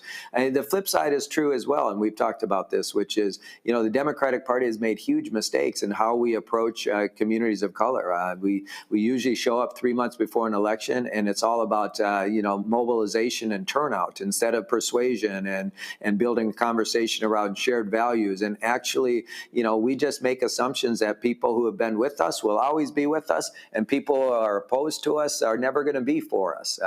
I believe when you organize everywhere, you can win anywhere. But we can't do it just by resisting Donald Trump, by the way. We got to get up. We got to show folks, whether you're in an urban area, you're a suburban area, a rural area, how their lives are going to be better with Democrats in control. Secondly, to your point, is this, I don't think we do a good job of talking about what we do to actually help people. And while we end up bailing various industries out or helping various communities, we don't actually go back into those communities and remind folks what we've done to actually make a difference in their lives. That's why what I've been advocating for so long and what I've done these last 9 months is start to change the script, flip the script. We need to be out there organizing year-round, having conversations with voters that start around their hopes and dreams and eventually around shared values, never talking about elections or candidates, never talking about party, but really starting to build relationships with voters throughout this country again. And that starts right now by having organizers on the ground. The Democratic National Committee, of all the committees here in Washington, D.C., we're the only ones that actually are organizing right now, that are doing direct voter contact, that are engaged in conversations with voters, and frankly, taking advantage of the opportunities that Donald Trump's helping to create with farmers and rural voters, with Latino voters right now, with communities of color that are being targeted by this administration, with people who are being kicked off of their health insurance, people that are being deprived of food assistance, right? These are all opportunities for the Democratic Party if we take advantage of it and start actually having the right conversation. So you talk about those things. Where are those things happening now? And are you live streaming those events? How are you driving the messaging? Have you seen the results of that in terms of show up in fundraising, in engagement, and how are you measuring the impact of what all things you just described? Yeah, look, I mean, let me tell you what's been happening around the country. There's been 45 elections on the ballot since Donald Trump was inaugurated. In all 45 of them, Democrats have overperformed at a historic rate to the tune of about 16 percentage points, which is a historic overperformance. And that's as a result of our organizing in those communities, of having the conversations, of making the investments in down ballot races and making sure that we're organizing everywhere. And so, as a result, we've won many of those elections. And of course, there's wind at our back, right? Right now, we just launched a tour through HBCUs here, starting those conversations again on historically Black college campuses earlier than ever before, because we need to build relationships with voters and not just assume that they're going to be with us. And that means starting now. We've already started that, right? We're out there right now talking to voters. We're organizing well before elections to make sure that people know that we are the ones standing up for them. We are the ones fighting for them and their families. And it's already paying huge dividends, as I mentioned, Roland. Now, look, we got a lot more work to do, don't get me wrong, but there's certainly wind at our back. And if this trend continues, a 16% overperformance combined with Donald Trump's low approval and job ratings, and they continue to slide as he continues to decimate the economy and break every promise he made to the American people, we have real opportunities here to win big, both in 25 and in 26. But we can't keep doing things the same way that this Democratic Party has done things in the past, which is why we're already out there having conversations and actually building relationships with voters throughout this country. Last question for you, and that is this here. When we talk about the next step, we're facing a Supreme Court right now that could wipe out a significant number of Black congressional seats in the South. Bishop Barber has said this over and over and over again. The problem at the South is not its guaranteed Republican lock, it's simply unorganized.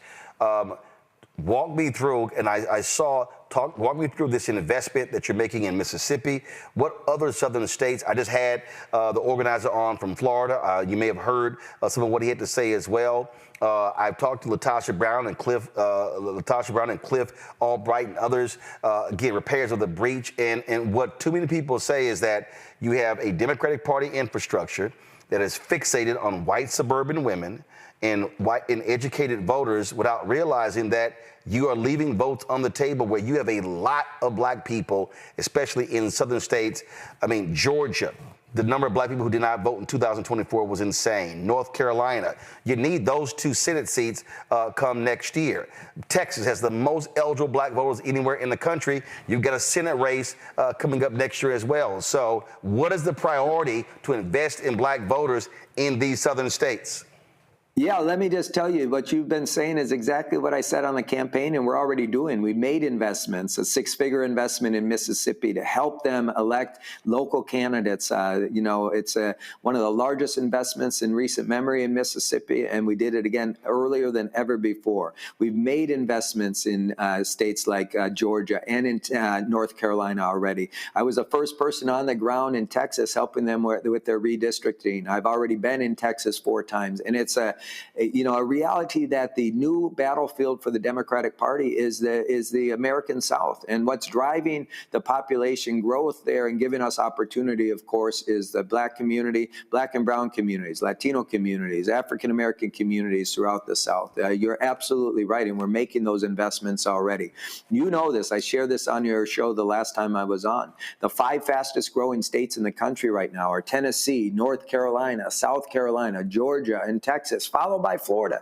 6 of the 10 fastest growing states are all in the South, meaning that after the 2032 reapportionment and after the 2030 census, that's where the power is going to be. That's where the next presidential race in 2032 will be decided. That's where the power for majorities in Congress will be decided. And so we're already laying down a marker right now. We've made investments in those states in the South, and we'll continue to do it. As I said, I've been in Florida already 4 times. I was down in Georgia campaigning for Deborah Shigley, our candidate running for state senate there. And while she didn't win, she overperformed by a significant margin. I spend a lot of time down in the U.S. South, and it's really important part of our calculus moving forward. But let me say this, which is really important. We are not going to anymore as a Democratic Party take any community of color for granted. Now, you're right. I would disagree with you a little bit that it's not that the U.S. South is unorganized, right?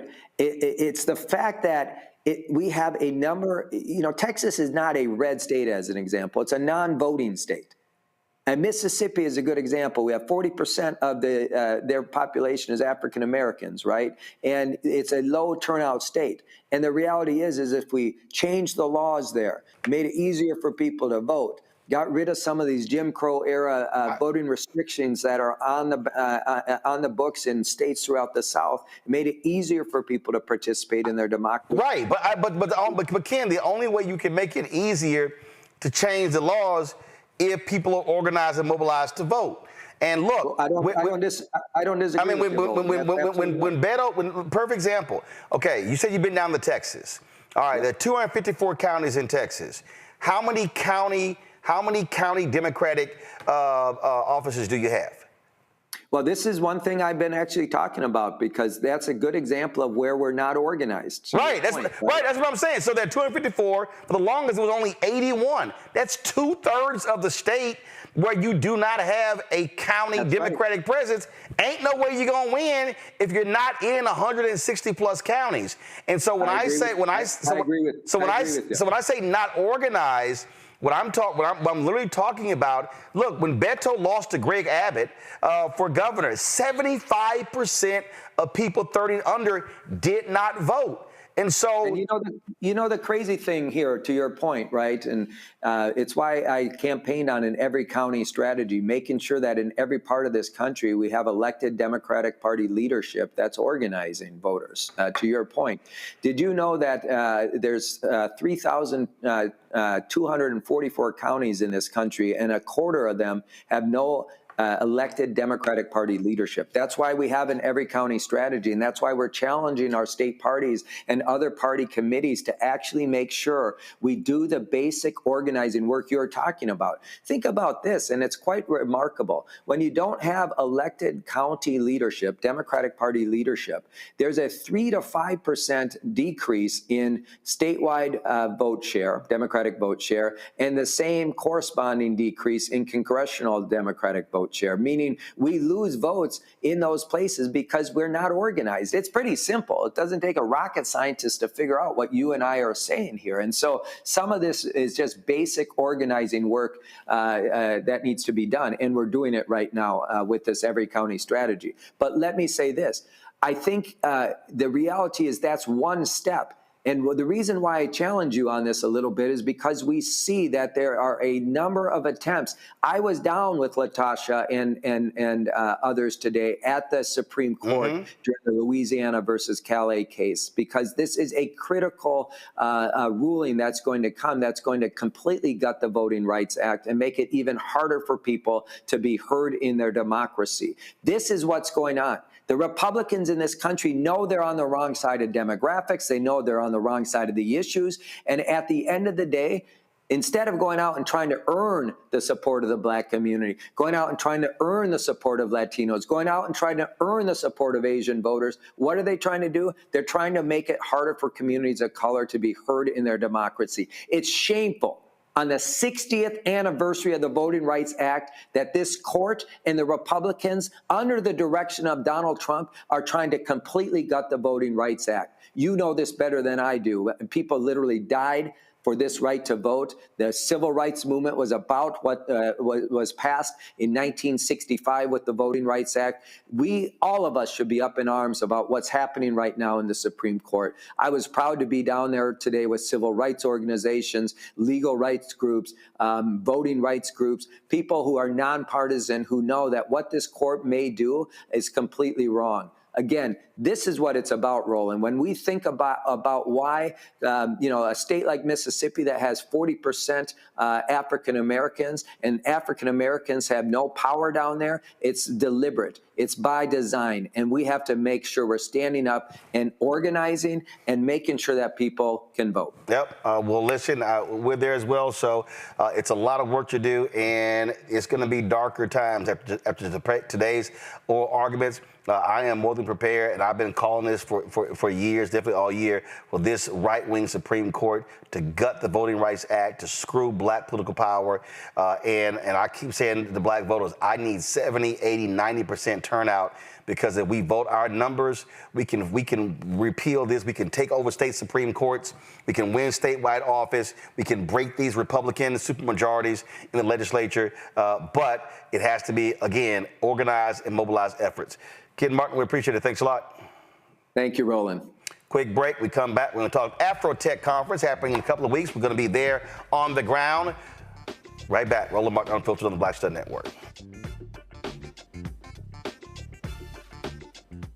If in this country right now, you have people get up in the morning and the only thing they can think about is how many people they can hurt, and they got the power, that's the time for mourning. For better or worse, what makes America special, it's that legal system that's supposed to protect minorities from the tyranny of the majority. We are at a point of a moral emergency. We must raise a voice of outrage. We must raise a voice of compassion. And we must raise a voice of unity. We are not in a crisis of party versus party. We are in a crisis of civilization, a human rights crisis, and a crisis of democracy itself. And guess what? You've been chosen to make sure that those that would destroy, those that would hate, don't have the final say, and they don't ultimately win. It's your boy Earthquake, giving Roland Martin something to do, because he don't know what to do. He's from Texas. Ain't his fault.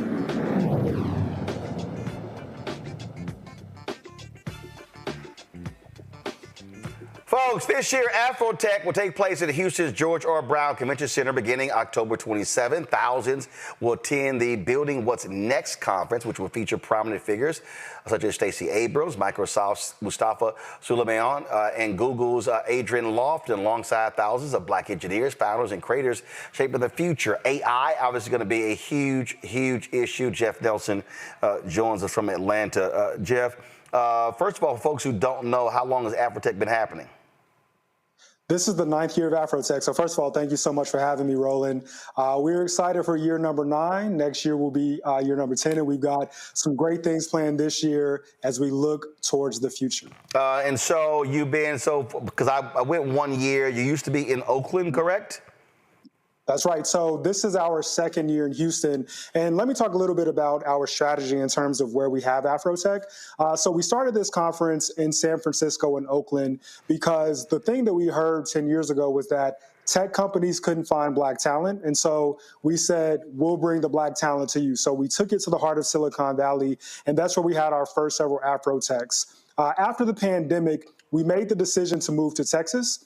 And we had AfroTech in Austin for a couple of years, and then we moved to Houston last year, and we'll be returning this year. And the thinking is this: we want to go to a majority Black city. All the economic activity that comes with AfroTech and all the people that we bring to the city, we want to make sure that not only are we exposing our audience to the latest and greatest in tech, but we are leaving an impact on a community that looks like us and is going to benefit from all that we do. So who attends? Who is it for? For the person who's not an engineer, does it make sense for them to attend AfroTech? Absolutely. AfroTech is really the intersection of community and culture, as well as being a tech conference. We welcome anyone who is in tech or anyone who is tech adjacent. There is something at AfroTech for everyone. As a matter of fact, we've got a couple of new things this year that will appeal to people who are not directly in tech. In particular, we have a renewed focus on health. Roland, I don't have to tell you that we are at a pivotal point in this country in terms of just science and medicine and health.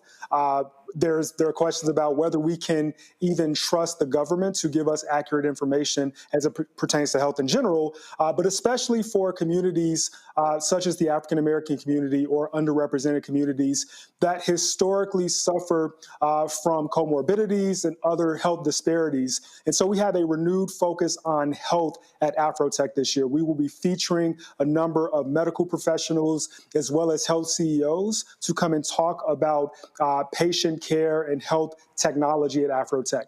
We have a creator summit as well. So for our creatives who are interested in understanding how AI is impacting their work, how they can use it, but also protect themselves in an age where AI can generate content, we have something for them as well. And then lastly, I'll note that we have a lot of content for our entrepreneurs as well. We will be having a founder summit, and all of that is going to be bookended by our content related to AI, innovation, and cybersecurity. So all these things are happening, and you also are up against massive Black job loss, especially related to Black women. Tech space, we see the same thing. We're seeing a massive attack when it comes to DEI. How has the anti-DEI backlash impacted AfroTech? Yeah, so first of all, I just want to underscore and emphasize what you're saying. And this hits home because there are people that we work with. So we're fortunate in that over 150 companies are showing up to AfroTech, looking to hire, looking to network with Black talent, Black and underrepresented talent. So there are companies that are still showing up. But the reality is that we are in an unprecedented time. I got an email earlier this week from someone who was a champion of ours at a particular company who was championing their company sponsoring AfroTech, just got laid off. And they emailed and said, hey, I'm on the other side now. Can you help me get to AfroTech and help me find a job? And so we've done a number of things through our nonprofit, armblavity.org, where we've given hundreds of tickets to women who have been laid off. We've partnered with a number of organizations to make sure that we can bring access to college students and others who have been laid off. But you're right that we have sort of this dual set of challenges. There are attacks on DE&I, so there's a question of whether companies even think it's necessary to go to conferences like AfroTech. We also have a broader economic climate where companies are laying off. And then I'll also note a third headwind that's against us, AI. I'm in tech, and as much as I love AI, and I think it's great, there are companies who are using AI as an excuse that maybe they don't need to hire talent. Maybe they certainly don't need to go and hire underrepresented talent. So there are headwinds. I am happy to report that this year companies are still showing up, but the future is what we're focused on. And so part of our pivot this year with AfroTech is to make sure that both our sponsors and our partners, as well as our attendees, know that this is a conference and this is an event where you can find a job, but it's also more than that. It's a place where you can hear the latest and greatest on innovation and technology, where companies are going to be talking about new products they're releasing, where we're going to bring other tech adjacent or non-tech disciplines to bear, like health, like creators as well. So we're thinking about the future, both to make sure that our AfroTech is still relevant, but also making sure that we can level up our attendees and prepare for that future as well. Again, the conference officially begins when? It begins the last week of October, October 27th through 31st, October 27th through the 31st at the George R. Brown Convention Center in Houston, Texas. All right, then. Well, we're actually going to be broadcasting from the convention October 29th and October 30th. And so look forward to bringing those stories to our audience right here on the Black Star Network. Thank you so much, Roland. We're looking forward to it. All right, Jeff, thanks a lot. Thank you. All right, folks. Again, it's a whole lot we've been talking about, a whole lot that we've been covering. And, you know, listen, we do our best trying to get folk to understand what is going on, how we are impacted, and that's what we do. And so we're going to keep doing that. This is it for us on today's show. Now, here's the deal. Tomorrow, we're going to be on location tomorrow, live from Virginia State University. We are going to be, of course, critical elections happening in Virginia. Who will control the state house? Who will control the state senate? You've got statewide elections that are happening. We're going to be talking to candidates as well. It is open to the public. We look forward to seeing y'all in the Virginia State University Multi-Purpose Center. Again, we're going to be broadcasting from 6 to 8 p.m. Eastern, 6 to 8 p.m. Eastern at Virginia State. Now, let me walk y'all through some stuff. Doors open at 5 o'clock. Now, ain't no guaranteed seating and all that stuff, so y'all need to get there on time. Come on through. Doors open at 5 o'clock.